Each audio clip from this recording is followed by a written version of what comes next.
വേട്ടാമ്പാറയിൽ ജനങ്ങളുടെ ആരോഗ്യത്തിന് ഭീഷണിയായിട്ടുള്ള tar mixing plant മാറ്റി സ്ഥാപിക്കാതെ പ്ലാന്റിന്റെ ഉടമയുടെ തന്നെ കീഴിലുള്ള ക്രഷർ യൂണിറ്റിന് ലൈസൻസ് പുതുക്കി നൽകില്ലെന്ന് പിണ്ടിമന പഞ്ചായത്ത് പ്രസിഡന്റ് ജെസി സാജു.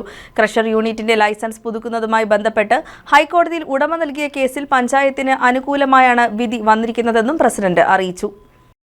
പഞ്ചായത്തിൽ വിളിച്ചു ചേർത്ത വാർത്താസമ്മേളനത്തിലാണ് പ്രസിഡന്റ് ക്രഷർ യൂണിറ്റിന്റെയും ടാർ മിക്സിംഗ് പ്ലാന്റിന്റെയും വിഷയത്തിൽ നിലപാട് വ്യക്തമാക്കിയത്. വേട്ടാമ്പാറയിൽ ജനങ്ങളുടെ ആരോഗ്യത്തിന് ഭീഷണിയായിട്ടുള്ള ടാർ മിക്സിംഗ് പ്ലാന്റ് മാറ്റി സ്ഥാപിക്കാതെ പ്ലാന്റിന്റെ ഉടമയുടെ തന്നെ കീഴിലുള്ള ക്രഷർ യൂണിറ്റിന് ലൈസൻസ് പുതുക്കി നൽകില്ലെന്ന് പ്രസിഡന്റ് പറഞ്ഞു. ക്രഷർ യൂണിറ്റിന്റെ ലൈസൻസ് പുതുക്കുന്നതുമായി ബന്ധപ്പെട്ട് ഹൈക്കോടതിയിൽ ഉടമ നൽകിയ കേസിൽ പഞ്ചായത്തിന് അനുകൂലമായാണ് വിധി വന്നിരിക്കുന്നതെന്നും പ്രസിഡന്റ് അറിയിച്ചു.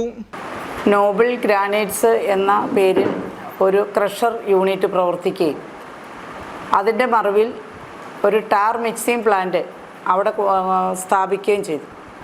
ഈ ടാർ മിക്സിംഗ് പ്ലാന്റ് ആണ് അവിടെ സ്ഥാപിക്കുന്നത് എന്ന് സമീപവാസികളായ ആളുകളുടെ പരാതിയുടെ അടിസ്ഥാനത്തിൽ പഞ്ചായത്ത് മനസ്സിലാക്കുകയും അവിടെ സ്ഥലം വിസിറ്റ് ചെയ്യുകയും ചെയ്ത സാഹചര്യത്തിൽ ടാർ മിക്സിംഗ് പ്ലാന്റ് ഇവിടെ വെക്കാൻ പറ്റില്ല എന്ന് പഞ്ചായത്ത് പല പ്രാവശ്യവും രേഖാമൂലവും സ്റ്റോപ്പ് മെമ്മയിലൂടെയൊക്കെ അറിയിക്കുകയുണ്ടായി.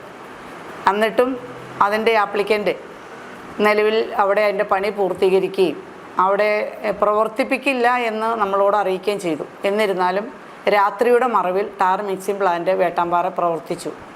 അങ്ങനെ പ്രവർത്തിച്ചതിൻ്റെ അടിസ്ഥാനത്തിൽ അവിടെ സമീപവാസികളായ ആളുകൾക്ക് ശ്വാസതടസ്സമുണ്ടാകുകയും ഏറെ ബുദ്ധിമുട്ടും ക്ലേശങ്ങളും അനുഭവപ്പെടുന്ന സാഹചര്യത്തിൽ അവിടെ കക്ഷി രാഷ്ട്രീയത്തിന് അതീതമായി 1-ാം വാർഡിൻ്റെ മുഴുവൻ ജനങ്ങളും ചേർന്നുകൊണ്ട് പൗരസമിതി രൂപീകരിക്കുകയും അതിൻ്റെ അടിസ്ഥാനത്തിൽ പഞ്ചായത്തിന് പരാതി തരികയും ചെയ്തു. അപ്പോൾ പഞ്ചായത്ത് പരാതിയുടെ അടിസ്ഥാനത്തിൽ സ്ഥലം വിസിറ്റ് ചെയ്തപ്പോൾ രാത്രി പ്രവർത്തിപ്പിച്ചതായി കാണാനായിട്ടിടയായി.